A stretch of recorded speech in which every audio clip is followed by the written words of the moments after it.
I think there are two types of people in the world. There are people who drive around with the fuel warning light on, and the people who marry them, right? Usually in every marriage, every relationship, there is the one person who is constantly out of gas, and the other person who gets in their car to go somewhere and finds out that there is no gas. I am the drive around with the fuel light on guy, okay? I do this all the time.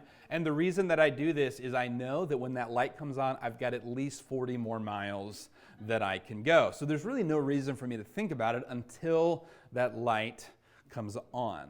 I had a buddy who his truck, the fuel gauge on it was broken, and so he would reset the trip odometer and he would keep track of the miles, and I thought, there is no way that I could keep track of that. That would be way too much thinking about gas for me. Now, there is one occasion, there is one instance where I will plan ahead and I'll make sure that I have enough gas, and it's when we're going on a trip, like the one this afternoon to take the kids to camp. Because whenever I go on a trip, I'm racing the clock and I want to make good time, and an unscheduled pit stop for gas messes with the time. And so when I know that there's a trip, I'll make sure that there is plenty of gas to make the trip. I am afraid that many of us approach our giving the same way. That when there is an opportunity to give, we give if we have excess. That we give when we know that there's something coming and we've got a surplus. We have something set aside. We have extra. We've paid all of the rest of our bills. We've got extra left over, and then we'll be ready to give. Today, I want to show you how you can give on empty and why you should give on empty. And I think that this will be applicable because I'm afraid that many times we tell ourselves we can't give because we don't have enough to give. And I want you to see in God's Word that it is possible for us all to give, no matter where we're at, no matter where the gauge is on our bank account, even if that emergency light is on. If you would read Luke 21, verses 1 to 4 with me. And he being Jesus, looked up and saw the rich putting their gifts into the treasury. And he saw also a certain poor widow putting in 2 mites. So he said, truly I say to you that this poor widow has put in more than all. For all these, out of their abundance, have put offerings for God, but she out of her poverty put in all the livelihood that she had. Jesus is at the temple and he's watching people give their offering. And let me just say that I don't recommend doing this. When it comes time for us to pass the offering plate, I don't recommend that you look over people's shoulders to see how much they give. Jesus is doing this because Jesus is able to understand the full context of everyone that's giving. We don't. If we see how much someone gives, we'll be tempted to judge their hearts, or we'll be tempted to make assumptions about how much money they must have. I had a friend in college that he said that there was a guy in his church where he grew up that every Sunday he would bring a crisp $100 bill to put in the offering plate. And he told me, I knew this because when the time came for the offering, he would actually straighten it on the pew in front of him and hold it up like this, ready to give. Now, my friend grew up thinking that guy is rich because he always had a $100 bill, right? But I think probably we could see that he might not be rich. He might just be showing off, right? The amount of money doesn't really give us the full picture. And so Jesus is watching these people give their gifts, and he knows the whole story. You could see someone give a big chunk and think they're very generous, when in reality, they're giving a much smaller portion of their income. They're giving an amount that seems large to you or to me, but in proportion to their income, it's not that much. It is hardly costs them anything to give.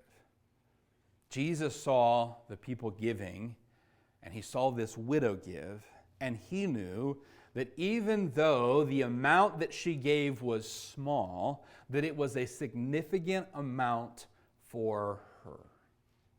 That it was a major act of generosity because she didn't have much to give from. I know that when we collected the offering earlier, no one gave 2 mites because we don't have mites and we don't even know what mites are. The 2 mites are 2 small coins. And Mark records this same moment as well. And in Mark's record of this account, he tells us that she gives 2 mites, which are equal to a farthing or a quadrant. We don't have either of those either. But the Tyndale Bible tells us that a quadrant was 1/64th of a day's wages. So, if we were to say that $100 was a day's wage today, 1/64th of that would be $1.56. So she gave about $1.56, give or take, that day in the offering plate. So why was Jesus moved when this woman gives $1.56, right? I don't think that after the service, the ushers are going to track me down and say, Pastor Dan, you won't believe it. Someone gave $1.75 today in the offering. They're not going to tell me any amount that anyone gave. They're not going to make a big deal about what anyone gave. So we don't do that. But Jesus is moved when this woman gives $1.56 because he knows her heart and he knows her situation. He knows that when she gave her all. She gave till it hurt. She gave sacrificially. Jesus not only sees the gift given, he knows the life of the person giving it. He knows the heart of the giver. And what I want you to see from this passage is that Jesus does not regard the size of the gift, but rather the proportion of the gift. Why? Why does Jesus care about the percentage or how much of the pie or the proportion of what we gave to how much we have? You see, the amount of the gift, the dollar amount of the gift may not reveal the size of your bank account, but the proportion of the gift reveals the heart. If we're only willing to give the excess, what's left over, if we're only willing to give what we can give and it not make us a little uncomfortable or cause us to make some change in our lifestyle or the money that we will spend on other things, we're not giving out of a heart of trust and gratitude and sacrifice. We're simply giving to give what we have. Her 2 coins were significantly smaller than everyone else's, but they were harder to give because it was nearly all she had. Everyone else was able to give what they gave with no hardship, no sacrifice, no change to their lifestyle. None of those other people who gave out of their excess afterwards had to say, you know what, we can't do that thing we were thinking about doing. Nope, we can't supersize the combo this week. It didn't change how they did any of the rest of their week. But for her, she had to think intentionally about what she would do. These others gave large gifts because they could do so without it affecting their lives. They could give these large gifts without even thinking about it. But her gift required faith and trust. And there's a really good example of this baked into the way that the people gave in the Old Testament. It was the offering of first fruits. Now, I don't think that any of us are farmers in here. We have farmers all around us. You probably drove by a lot of farms on your way here today. Most of the people in the Old Testament, they were going to be a part of an agricultural society. Even if farming wasn't all they did, it was going to be a major part of what they did or have a major influence on what they did. And for these farmers, there would be a whole lot of work and expense that would go into preparing the ground and planting the seed and caring for the crop. And all of that would take place, and then months would pass before there would be a harvest. They would put out all of this expense, put out all of this effort, and wait for the harvest to come. And when the harvest came, when they've spent all and they've given all, then it would be their payday. So for a farmer, they wouldn't really know how much they earned or made that year until the harvest had come in. And probably for some of you, while you're not a farmer, there are some similar issues in your life because you're in sales and you don't know what your paycheck's going to be because you're not sure how many sales you're going to make.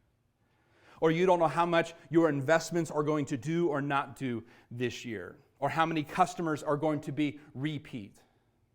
And so you won't really know how much you'll make this year until the end of the year.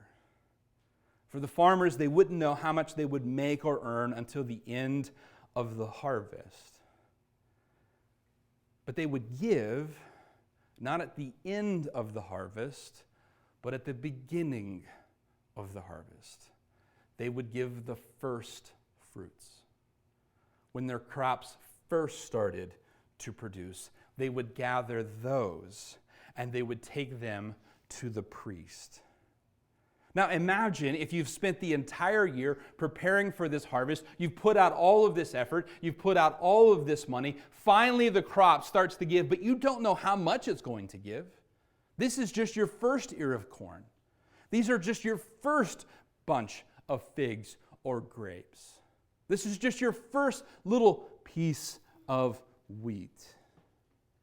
And when these first fruits would arrive, they would collect them and they would give. And this gift would require faith and trust, believing that there is still yet much more harvest to come. And the purpose of this offering is revealed in Leviticus 23:10, which says, "When you come into the land which I give you and you reap its harvest, then you shall bring a sheaf of the first fruits of your harvest to the priest." The people would give a first fruits offering, even though they didn't know what was going to come in yet, because they remembered that God had given them the very land they were planting in. They were slaves in Egypt, and God rescued them out of slavery, provided for them through the desert, gave them a new homeland, and the very dirt where they had planted their seed in the spring, where they would walk and they would harvest those first fruits, it was only theirs because God had given it to them. How could they trust to give at the very beginning of harvest when they didn't know how much would come in it? They were able to give at the beginning of harvest because God had given them everything up to that point already. And you and I are able to give the first part, able to give in trust and hope when we recognize that everything we have, God gave to us. We weren't slaves in Egypt, but we were slaves to our sin. And God rescued us. He led them through the desert. God has provided for us and protected us. I've heard testimony of some of your lives. It is a miracle that you are still alive. The things that you did, the choices that you made, the accidents that happened, situations and circumstances that were out of your control, and you narrowly escaped, and God has preserved you to this day. He saved them from Egypt. He sustained them through the desert. And He gave them a promised land. We were slaves to sin.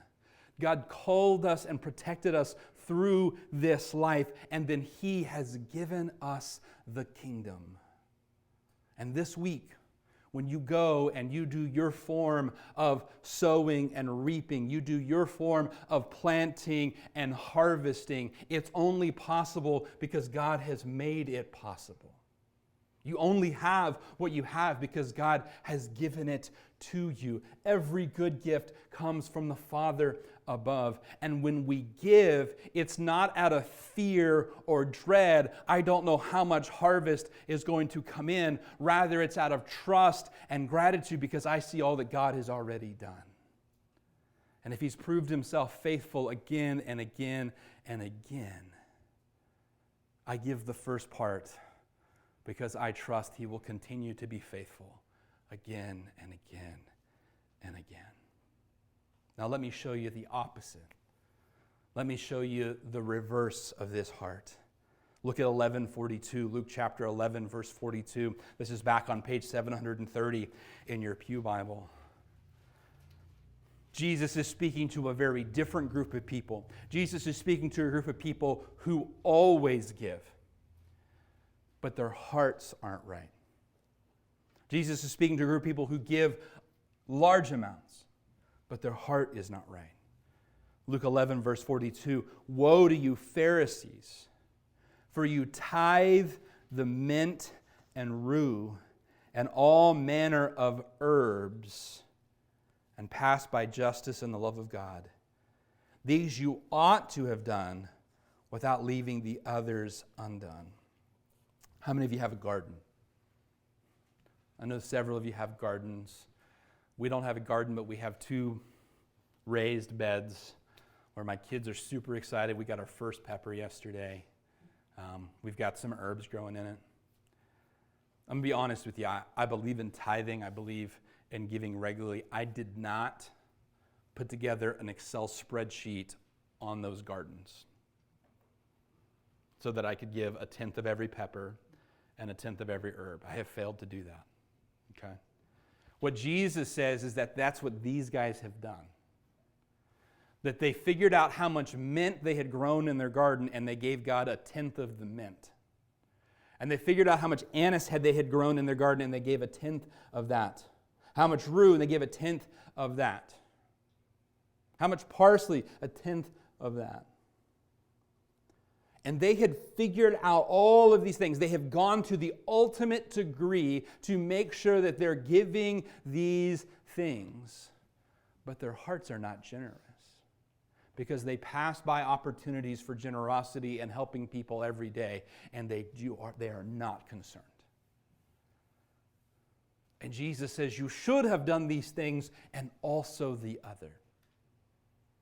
Jesus doesn't say forget about tithing, forget about giving. Rather, He says you should do that, but with a heart that is generous and wants to help those in need. What's the difference? The difference is the Pharisees had a heart to do only what was required, only what they had to do. They gave to the church like you and I give to the government. How much work goes into doing your taxes? A lot, right? It's kind of crazy the model we have, isn't it? Where the government says, hey, you owe me money. And we say, okay, how much? And they say, you guess. And we say, okay, $11. And they say, nope, you're going to jail. And we pay people to figure out exactly how much we owe. We pay people, accountants, to figure out things we can do to owe less. There are people that all they do, their entire lives, their whole career is figuring out how we don't have to pay any more than we have to. And I mean, I don't want to give the government any charity, right? I don't come to tax time and say, hey, let's give them more than we need to. They're clearly doing a great job with it. Let's give them all that they want, you know. No, I say, let's figure out to the penny exactly what I owe them or what they owe me. And if they owe me, let's make sure we get any interest on that, right? Let's figure it out to the penny. That's what the Pharisees were doing. They were figuring out what they owed to the penny and not doing a penny or a mite more. This widow gave, not because it was what was required of her, but rather because she could. because she wanted to. Jesus tells us what the hearts of the Pharisees are like. Look back at verse 39. Then the Lord said to him, "Now you Pharisees make the outside of the cup and the dish clean." And he uses this analogy that he would use often with the Pharisees, that you do a really good job of making the outside look clean. He would use cups, dishes. He would even talk about graves. You can make a grave look so pretty on the outside, but on the inside, it's still a dead man's body. He said, you make the outside of the cup, and Jesus is at a meal when he's having this conversation. I can picture him holding up a cup, and he said, you make the outside of it look so clean, right? But the inside is dirty. Imagine you go to a restaurant this afternoon, they hand you a cup, and you're about halfway done drinking it, and you realize, oh, it's filthy on the inside, right? And you go to the waiter or the waitress, I want a new cup, and they say, oh, it's clean on the outside. Yeah, it doesn't really matter to me. I want one that's completely clean. Jesus says to the Pharisees, you're really good at making the outside clean. You're really good at doing things for show, but the inside is dirty. And he says to them, verse 39, make the outside of the cup and dish clean, but your inward part is full of greed and wickedness. Listen, you can give a lot. You can give more than what is required, and do so with a wicked heart. Do so with a greedy heart. You can give a little, even when you're on empty, and do so with a full heart. You see, the way that we give, even when we're on empty, is we give with full hearts. When you give, whether it's here on a Sunday morning when the plate is passed, or when you give online, or you give to help someone in need, God is not looking at the amount given. He's looking at the heart. And he's not just looking on the outside. He's looking on the inside. He's looking for people who give with full hearts. Doesn't matter how full or how empty your bank account is. What matters is how full is your heart. So, Pastor Dan, I can tell you my bank account ain't full. In fact, it's near empty. How do I make my heart full? I've been working really hard to make my bank account full. That's not working. What can I do to make my heart full? I think we see it in the giving of the first fruits. They gave the first fruits because they were grateful for all that God had done. We can give on empty if our hearts are full, and the key to a full heart is a grateful heart. And let's think about it in the opposite. The Pharisees felt that they were earning their way to heaven. They felt that they were doing all of these outward actions that would make them meet the grade, that God would look at them and say, you are just so righteous and so good. And they felt like they were earning it. What would their hearts be? Not only greedy, but entitled. Not grateful, but demanding. When we recognize that it is the Lord who has given us all that we have. When we recognize that we are freed from our sin by the purchase of His blood upon the cross. When we recognize that our worth is not in how much we own or the stuff that we have or the square footage of our house or the titles after our name, but our worth is in the fact that Jesus sacrificed His life for us. Our hearts are full of gratitude, and we give not because we have this or don't have that, not because we have to give this amount or do that. We give because we're grateful. We give because our hearts are full. And if this morning and on a regular basis you find it hard to give, regardless of the amount of money in your bank account, you don't need to be scolded into giving. You don't need to be guilted into it. You don't need to have some sob story told to you so your emotions get your heart to do what you don't really want to do. What you need is not to be scolded or guilted or emotionally manipulated. What you need is the gospel. Because the gospel shows us that Jesus gave us what we could never buy for ourselves. Jesus gave us what we didn't deserve and couldn't earn. And when we see the gospel, our hearts are full of gratitude that we've been saved from sin, our lives preserved and protected, and we've been given the kingdom. And when our hearts are grateful, we'll have full hearts. And full hearts can give even when your wallet is empty. Let's bow our heads for a word of prayer.